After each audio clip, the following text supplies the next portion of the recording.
Hello everyone. So today we are going to begin with the topic pressure, right? तो what is pressure exactly? क्या होता है जब हम पेन को पकड़ते हैं इस तरीके से, तो समटाइम्स इट हैपेंस कि हमारे हाथ पे जो है ये लकीर बन जाती है, राइट? और कभी किसी भी चीज़ को जो है हम बहुत ही ज़्यादा हार्डली पुश करते हैं तो भी हमारे जो है हाथ पे जो है निशान बन जाता है, ठीक है?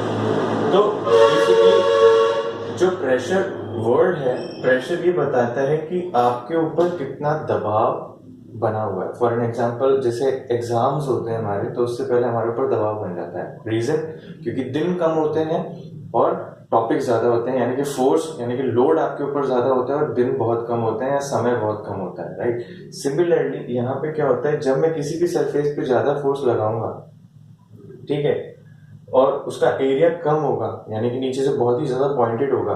फॉर एन एग्जांपल, अगर ये टिप है पेन की और मैं इसको इस तरीके से यहाँ पे गढ़ाता हूँ तो मुझे ज्यादा दर्द होगा यहाँ पे एज कम्पेयर टू जब मैं इसको इस तरीके से गढ़ाता हूँ तब, ठीक है?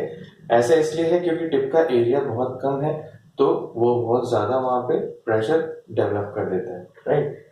सिमिलरली एक और एग्जाम्पल हमारे पास है, हम जो है हमारे नाइफ को या फिर हमारी जो कैंची होती है, सिजर होती है, उसको हम जो है घिसवाने के लिए जाते हैं, ठीक है? इनफैक्ट जो कारपेंटर होता है वो भी अपनी आरी को जो है घिसता है टाइम टू टाइम। वो इसलिए घिसता है क्योंकि वो जो उसकी जो ब्लेड है, जो कि ऐसी ब्लंट हो चुकी है, वो उस ब्लेड को इस तरीके से शार्प कर ले, क्योंकि जब वो शार्प कर लेगा तो इसका एरिया जो है कम हो जाएगा, और कम होते ही एरिया वो ज्यादा प्रेशर जनरेट कर सकता है, और ज्यादा प्रेशर जनरेट कर सकता है तो चीजें इजीली कट सकती हैं। Same goes with the scissor and same goes with the knife, ठीक है? हम जिससे सब्जियां काटते हैं। सिमिलरली आपके जो बैग के स्ट्रिप्स होते हैं, बैग के स्ट्रिप्स आपने देखे होंगे बहुत ही ज्यादा ब्रॉड आ रहे हैं आजकल। अमेरिकन टूरिस्टर के जो बैग आते हैं या फिर आप जो स्कूल बैग्स ले जाते हैं, उनमें यहाँ पे गद्दा यानी कि कुशन होता है इस तरह, और इतने वाइड बेल्ट्स होते हैं। अगर ये बेल्ट वाइड है तो इसका मतलब आप समझ जाइए वो एरिया को बड़ा करना चाह रहे हैं। एरिया जैसे ही बड़ा होगा प्रेशर विल ऑटोमेटिकली डिक्रीज। तो सिंपल सा फैक्ट है, प्रेशर जैसे जैसे एरिया बढ़ेगा वैसे वैसे प्रेशर को घटना पड़ेगा, ठीक है? तो हम हमेशा क्या करते हैं, एरिया बढ़ाने की कोशिश करते हैं।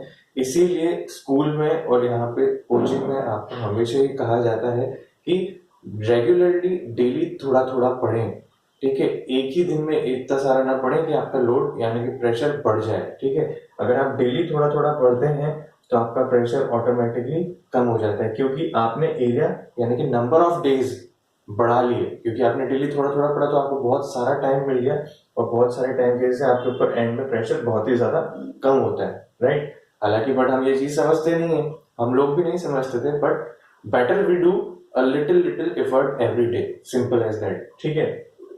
तो pressure is equal to force upon area, ये इसका फॉर्मूला है, बहुत ही सिंपल फॉर्मूला है। बस आपको मैं इतना सिर्फ यहाँ पे करेक्ट करना चाहूंगा कि ये जो फोर्स होता है यहाँ पे, this force is always perpendicular force.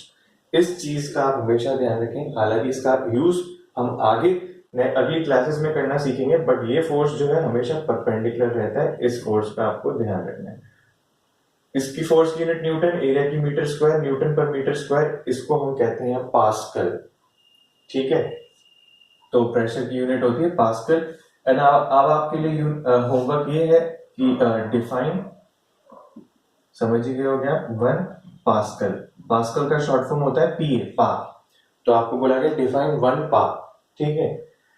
Obviously I know कि आप आंसर जानते हैं, बट देन आपको लिख के दिखाना है that 1 pascal is pressure exerted on the surface when 1 Newton force is applied over 1 meter square area, ठीक है? I am dictating, but then आपको दोबारा से खुद ही लिखना है। अब force should be perpendicular to the surface, ये बहुत इंपॉर्टेंट चीज है, आप इसको इंपॉर्टेंट मार्क कर लें, ठीक है? फॉर एन एग्जाम्पल, ये हैमर है, हैमर बनाया मैंने, ठीक है? एंड हैमर के साथ में यहाँ पे अपने पास एक नेल है। अगर ये कील हमारी जो होती है आगे से ब्लंट होती है, इस तरीके की होती है, तो इट इज वेरी हार्ड कि हम उसको इंसर्ट कर पाए। अगर यही कील आपकी पॉइंटेड होगी तो it will easily pierce into the wall, ठीक है? तो इसीलिए हम जो है नील का इस्तेमाल करते हैं जो कि वेरी वेरी पॉइंटेड हो, क्योंकि जितना कम एरिया उतना ज्यादा प्रेशर, ठीक है? जितना ज्यादा एरिया उतना ही कम प्रेशर। तो आप यहाँ से देख सकते हो pressure is inversely proportional to area, simple logic है। ठीक, डेंसिटी हालांकि हम पिछले लेक्चर में ले चुके हैं, बट देन एक रिवीजन वापस से, क्योंकि डेंसिटी का सिंबल हम यहाँ पे डी नहीं लेंगे, डी सिंबल कई जगहों पे नहीं लिया जाता, डी की जगह we take what is rho. P को थोड़ा सा स्टाइलिश फॉर्म में बनाते हैं, that is known as rho. Mass per unit volume of a substance is known as density and its unit is kg per metre cube. ठीक, simple as that. Let's come upon the pressure on the liquids. Liquid में pressure किस तरीके से रहता है? Suppose मैंने एक container लिया है यहाँ पे, ठीक है, ये कंटेनर है आपके पास एक, आप बीकर मान सकते हो इसको, केमिस्ट्री लैब के अंदर अपने पास होता है ये बीकर, ठीक है। इसमें लिक्विड भरा हुआ है, इस लिक्विड की जो डेंसिटी है that density is rho suppose, ठीक है। अब सीधी सी बात है, it is a practical thing, if you are standing somewhere then आपके ऊपर एयर की तरफ से हमेशा फोर्स लगता है, ठीक है। Always atmosphere do exert some force on you. तो जब हमारे ऊपर हवा का दबाव है, एयर का जो प्रेशर है वो है, तो हम एयर जो कि एटमॉस्फेयर का हिस्सा है, तो उस प्रेशर को हम जो बोलते हैं वो बोलते हैं पी एटमॉस्फेयर, यानी कि एटीएम मतलब एटमॉस्फेयर, ठीक है। इसका आपको ध्यान रखना है, वी एटीएम मतलब एटमॉस्फेयर का प्रेशर होता है। ये फ्री है, आपको नेचर की तरफ से ये आपको फ्री में मिल रहा है। तो कंटेनर की जो सरफेस है, यानी कि जो ऊपर वाली जो सरफेस है, इसके ऊपर ही प्रेशर फ्री में है, ठीक है। अब मुझे क्या करना है, मुझे पता लगाना है लिक्विड में जैसे जैसे मैं नीचे जाता हूँ कि प्रेशर का क्या वेरिएशन है, प्रेशर कितना बढ़ेगा घटेगा क्या होगा आखिर, वो मुझे पता लगाना है। तो मुझसे पूछा गया भाई कि यहाँ पे पता लगाओ कि प्रेशर कितना है, फाइंड P1, ठीक है, पूछा गया। तो हम क्या करने वाले हैं, इस यहां से लेकर यहां तक ये जो पानी है यहाँ भरा हुआ, इस पानी का वजन निकालने वाले हैं। We are going to find out the weight of this shaded portion, ठीक है। तो सबसे पहले तो मैं ऊपर का टॉप सरफेस का यहाँ का फोर्स फाइंड आउट कर रहा हूँ। इस फोर्स को मैंने लिखा है एफ टॉप, कि यहाँ पे कितना फोर्स लग रहा है, तो F top will be equals to, अच्छा यहाँ से force is equals to pressure into area लिख सकते हैं हम लोग। तो मैंने क्रॉस सेक्शन एरिया ऊपर का जो गोला है, इस गोले के एरिया को ए मान लिया है, ठीक है। तो अगर गोले के एरिया को ए मान लिया तो pressure into area will give me what, force. तो एक इक्वेशन मेरे पास आ चुकी है। वेट ऑफ दिस लिक्विड, जो वेट इसके अंदर है, इसका वेट होता है weight equals to M into G, weight equals to M into G. तो मास निकालने के लिए मुझे डेंसिटी इंटू वॉल्यूम करना पड़ेगा इस फॉर्मूले से। तो density into volume cross multiply हो गया। डेंसिटी लिक्विड का रो हमने ले ही रखा है। वॉल्यूम फाइंड आउट करने के लिए area into H, because this is cylinder, तो सिलेंडर का एरिया वॉल्यूम होता है पाई आर स्क्वायर, इसका ऊपर का इंटू एच। तो पाई आर स्क्वायर मुझे नहीं गिवन है, ए गिवन है, तो ए इंटू एच मैं इसको लिखूंगा यहाँ पे। तो ये इसका वॉल्यूम हो चुका है। तो एम तो हो गया रो इंटू ए एच, और जी एज इट इज बाहर ब्रैकेट के आ चुका है, ठीक है। तो वेट भी मुझे पता चल गया। अब क्या मैं पता लगा सकता हूं इस पॉइंट पे टोटल फोर्स कितना है। टोटल फोर्स है इसका फोर्स प्लस इसका वजन जो नीचे लग रहा है उसके ऊपर पॉइंट पे, वो टोटल फोर्स है, ठीक है। तो टोटल फोर्स जब मैंने निकाला F1 पे, दिस फोर्स इज F1, मैंने यहाँ की फोर्स को जो लिखा है F1 लिखा है।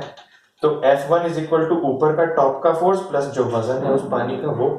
तो टॉप का फोर्स ये था from equation number 1, and weight का जो फोर्स है वो that is from equation number 2, adding both of them. Now F1 का प्रेशर अगर हमको निकालना है तो F1 will be divided by the area, तो P ATM plus rho GH will be our final answer. Simply यहां से हमको सिर्फ ये समझना है कि यहां से यहां तक में प्रेशर में क्या फर्क आया। फर्क सिर्फ इतना आया, यहां से यहां तक प्रेशर बढ़ गया, और वो कितने से बढ़ा, उसकी हाइट के फैक्टर से। H rho G, rho density of the liquid होता है, एंड G ग्रेविटेशनल आपका एक्सेलरेशन जो 10 होता है हमको रटा हुआ होता है, राइट।